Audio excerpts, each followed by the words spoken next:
مولاي صل وسلم دائما أبدا على حبيبك خير الخلق كلهم.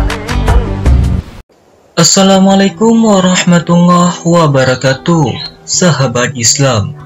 Kembali lagi di channel Cinta Islam.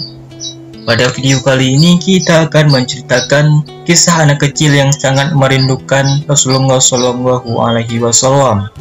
Namun sebelum lanjut, jangan lupa tekan tombol subscribe dan aktifkan lonceng notifikasinya. Kisah anak kecil yang amat rindu kepada baginda Nabi Muhammad SAW terjadi satu kisah di zaman Syekh Abdurrahman Ad-Dibai. Ketika sedang berkumpul dengan orang di kota Zabid ataupun ujung kota Yaman untuk berziarah ke makam Rasulullah SAW di kota Madinah. Jarak perjalanannya membutuhkan waktu selama 2 minggu.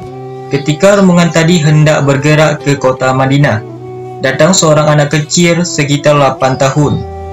"Wahai Syekh, aku hendak ikut ziarah ke makam Rasulullah SAW.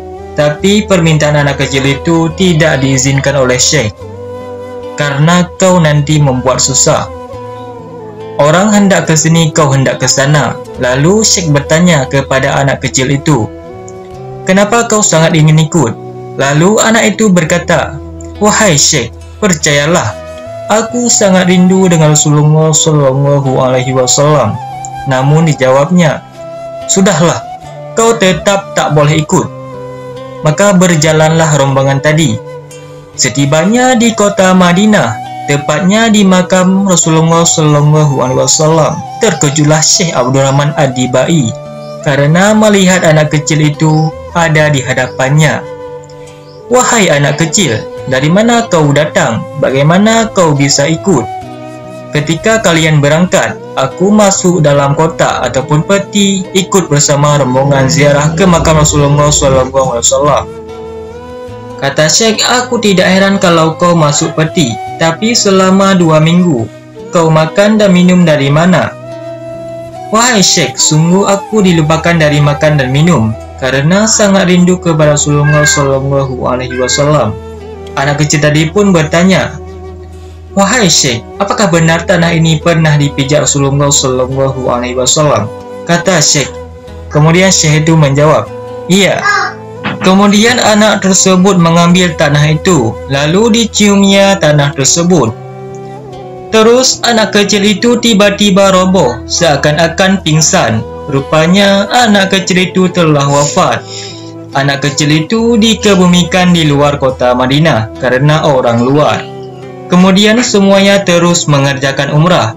Saat pulang, Syekh teringat kepada anak tadi, lalu datang menziarahi makam anak itu. Ketika Syekh melihat keadaan makam itu, menjadi bingung karena kubur itu di luar kota Madinah, tapi berangsur-angsur bergeser masuk kota Madinah, mendekati makam Rasulullah SAW. Maka menangislah Syekh Abdurrahman Ad-Dibai. Sampai sekarang makam tersebut masih ada, dan makam tersebut ada di seberang Masjid Nabawi. "Wahai anak kecil, betapa hebat dan mulianya engkau. Sewaktu kecil kau rindu hendak ziarah ke makam Rasulullah SAW. Dan sewaktu kau wafat, kau juga rindu kepada Rasulullah SAW." Syekh Abdurrahman Ad-Dibai pun menangis di dalam rumahnya. "Aku ini adalah seorang imam, tapi aku malu melihat kecintaan seorang anak yang sangat mencintai Rasulullah SAW." Dan sang imam pun menulis riwayat perjalanan anak kecil tersebut di maulidnya. Hebatnya cinta anak kecil kepada Rasulullah SAW.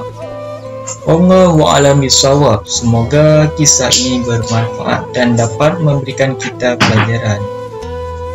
Assalamualaikum warahmatullahi wabarakatuh.